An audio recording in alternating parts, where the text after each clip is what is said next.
What's going on, guys? Vital Fishing here today at the beautiful Bass Pro Shop. Today we are doing the top 5 lures to start bass fishing. Numerous times my buddy Dylan, who's filming, he works at the fishing counter, and you got guys coming in asking, never bass fished before, what do I need to use?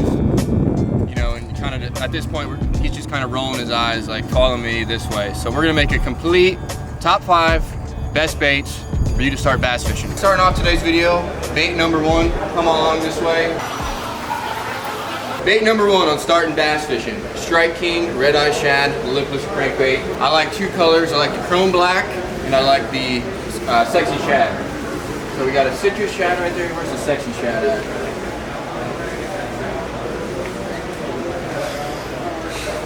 Bait number 1, we got the 1/2 ounce Sexy Shad, Red Eye Shad. This is one of the most versatile baits and colors. You know, any generic shad pattern is gonna work. This is a great color. And then second, you got the Chrome Black. Anytime it's a real sunny day, bluebird, no clouds, I like that chrome. It really reflects off that sun. I mean, it really catches fish.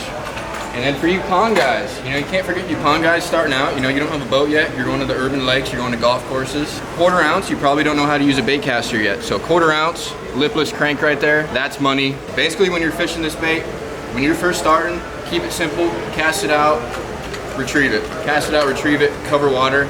That's why this bait's awesome. You go to a golf course, you know, you got guys that just throw a Senko out there. They just sit, they just wait, and that's boring. This, you cast, reel it in, you move. Cast, reel it in, you move. Cover water. One of the most versatile baits out there, all times of the year, but they really do shine in wintertime. On to bait number 2. All right, guys, today, bait number 2, we got a spinnerbait. I'm gonna start off with a War Eagle. That's one of my favorite brands. Real light wire hooks, or excuse me, light wire frames on them. Good stout hooks, good components. This is one of my favorite colors right here. It's kind of this a smoked shad. You got a gold willow and you got a silver willow. What I really like about spinnerbaits is how versatile they are and how well they go through cover. Anytime you're fishing around structure, you're fishing around laydowns, timber, Alamo, Bartlett, when the water starts dropping and those sticks are exposed, you can reel these spinnerbaits. I mean, you want to throw these into thick stuff. Throw them right through and just reel them right through. You may get caught up a couple times, but you'll find out when you hit sticks, you hit dock pilings. I know we don't have a lot of docks, but the Colorado River has some docks. You hit some of those pilings with this bait, and you're gonna notice as soon as that bait hits that piling and deflects, boom, the fish is gonna come out and hit it. Honestly, when you're fishing at Alamo, you're fishing at Bartlett, you really do honestly want to target those sticks and try to hit those sticks. The more motion you can do, the more it's going to trigger those bass to hitting. Now, again, if you want to fish in the wintertime, maybe you go to a 3/4 and ounce. You could also use maybe a big thumper Colorado if you want to fish at night. I mean, spinnerbaits are one of the most versatile lures out there. It doesn't look like much, but really what it's looking like is you got 2 blades, each one mimicking a shad, and it looks like a little bait ball in the water, and those fish explode on it. So moving on with that, let's go to bait number 3. All right, guys, coming in number 3, we have a popper. You know, there's a lot of great topwater baits, your walking baits, your buzz baits, your ploppers, your frogs, but the one I chose that's the most versatile, it's one of my favorites, is the Storm Arashi cover pop right there. And what I really love about this bait is you can do a lot of different things with it. You know, over this fall, these fish were really schooling up, pushing shad up at Bartlett up in the river, and you'd be in 30, 40 feet of water, just desolate, nothing around, and these fish are just schooling, blowing up on shad balls.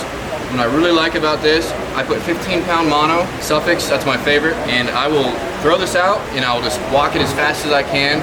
And that's the thing I love about these is they're so versatile. You can cast it up by cover, pop, pop, and really keep it in that strike zone. Or you can just start reeling, pop, pop, pop, pop, start walking it like a spook, and they get destroyed. One of my other favorite things about this is how stout the hooks are. You know, you got 15-pound mono, 7'1" medium action rod. You lay into those fish, it loads up really well, strong hooks, and you could even ski, you know, 2.5, 3 pounders, and you can really horse them in. And it's not like you know, your usual treble hook bait where you're really kind of finessing and playing the fish in.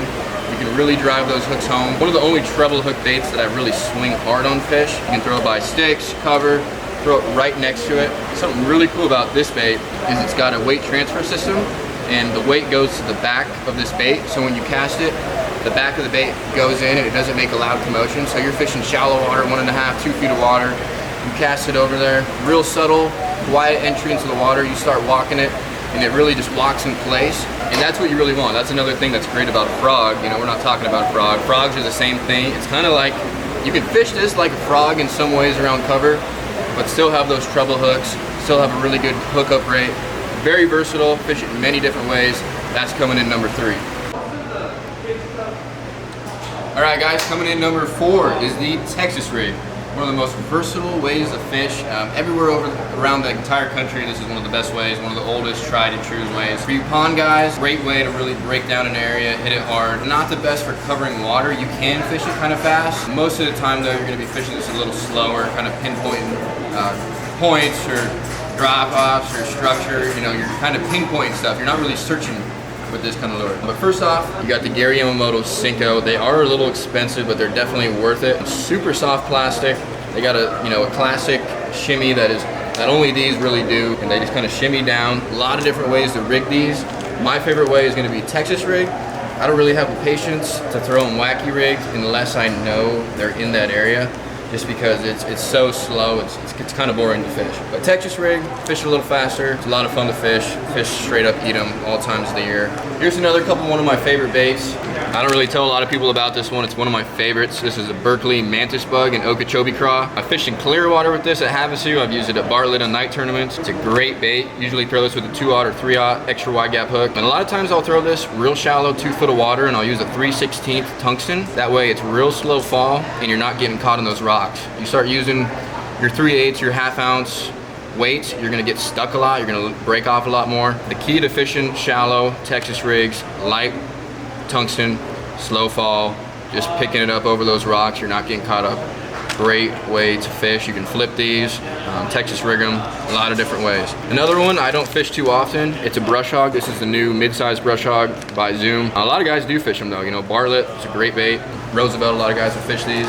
I don't fish them too much, but it's just another creature bait. You know, there's a lot of different options out there, so find one that you like, preferably a green pumpkin. Don't worry about colors when you're first starting off. Green pumpkin, works in clear water, works in dirty water.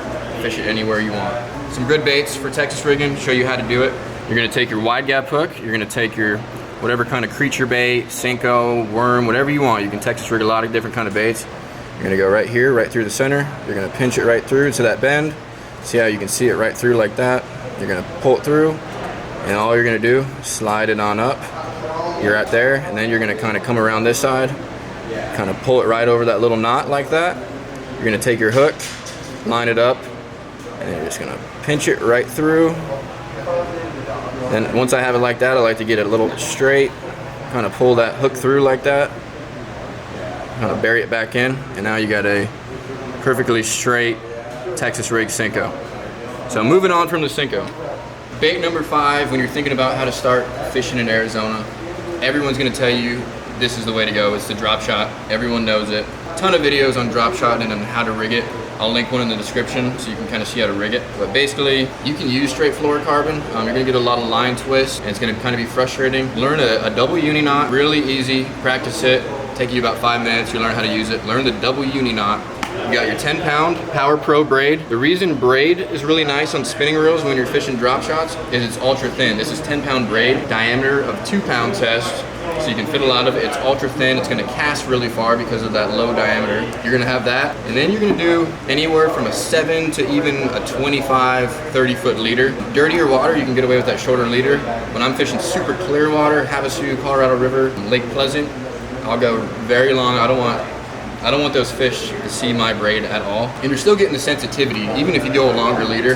This has no stretch, and it's so fine and light that you still have that sensitivity even with the 25-foot leader. Really good hook sets. Then I'll use 8-pound. Now you're fishing super clear water, you can go with like you do a 6. I know Seaguar makes I think it's a 5.7 you can even do. Some guys will even go to 5-pound. It's real light. You want to use a light rod. 10-pound braid to 8-pound leader. That's going to be the majority of the places I fish. That's going to be what I'm using. Seaguar makes a really good line to start off with. I'm usually using our Bass Pro XPS line. That's also made by Seaguar. It's a little bit of a step up from this Red Label. This Red Label is a great starter line, and especially if you're using it just for leaders, it's not going to make as much of a difference as if you use this as your main line. You use this as your main line, you're going to get some line twists, you're going to get some wind knots. It's going to kind of come off a little funny at first.